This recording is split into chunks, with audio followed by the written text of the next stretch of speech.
Welcome to Time of Death. This video is for informational purposes and in no way meant to glorify or condone violence.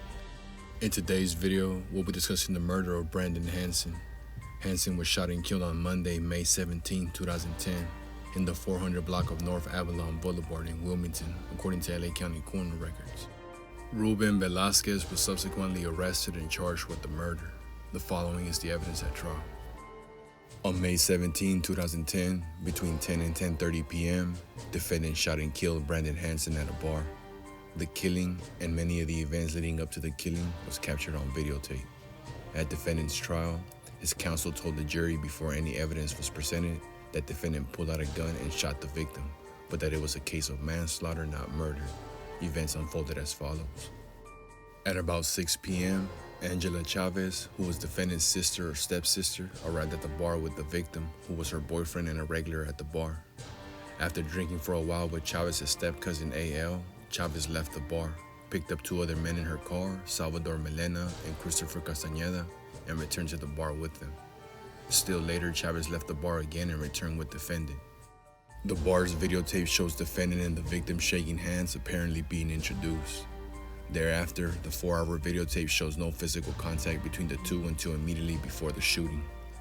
After the defendant came to the bar with Chavez, the victim sat in the back of the bar by himself and kept to himself. During this time, defendant and Chavez were drinking, dancing, taking photographs of each other, and just hanging out.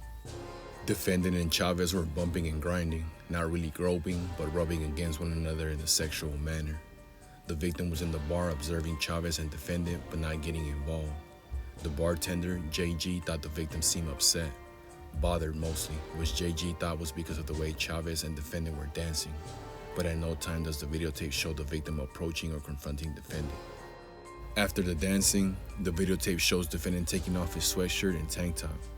Defendant and Salvador Melena showed each other their gang tattoos, and defendant took his shirt completely off to do so. Defendant had tattoos that showed him to be a Westside Wilmas gang member, and Melena had been a member of the same gang.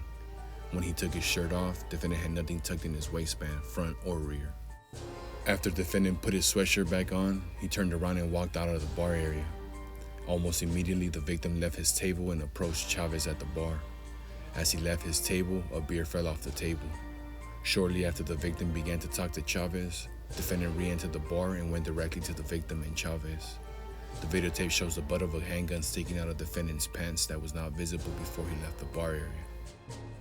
The videotape shows that the victim continued to talk with Chavez.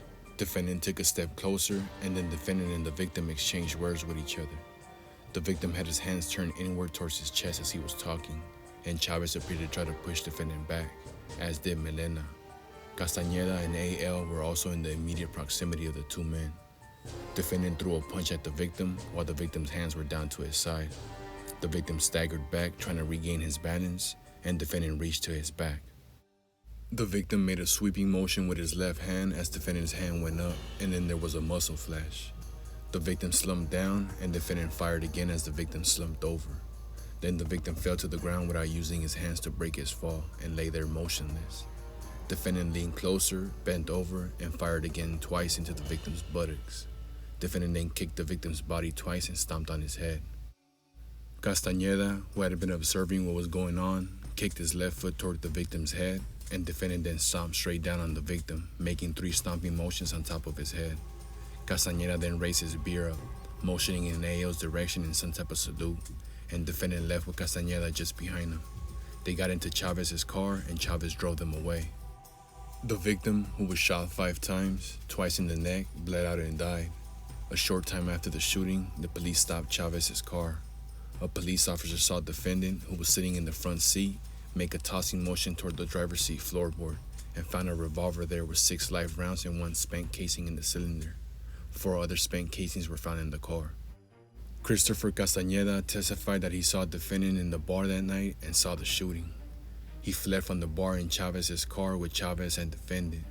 Castañeda testified that he was a member of Westside Wilmas, as was defendant, but he only knew defendant by what people used to call him, Zombie, not his real name. The prosecutor then asked Castañeda if he was extremely reluctant to testify, and he said, "I just don't want to be here, period." Castañeda then testified that he saw defendant shoot the victim that night, and after he saw defendant shoot, kick, and stomp on the victim, He ran away with defendant and added one last kick to the victim himself. Castañeda didn't know why he kicked the victim, but said it was not because of his affiliation with defendant's gang. AL testified about coming to the bar and that Chavez had left the bar and brought back a person Chavez said was her brother. Is that someone you see in court here now? No, I don't remember what he looked like. AL said she had never seen Chavez's brother before that night. AL talked to the police the next morning about what happened and told them the person who did the shooting was Chavez's brother. She testified she saw Chavez's brother kissing her on the lips. Following the trial, the jury found defendant guilty of first-degree murder, including a gun enhancement. The court sentenced defendant to a prison term of 81 years to life.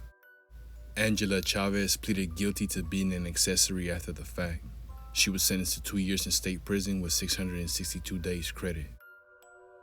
Brandon Hansen was 34 years old at the time of death.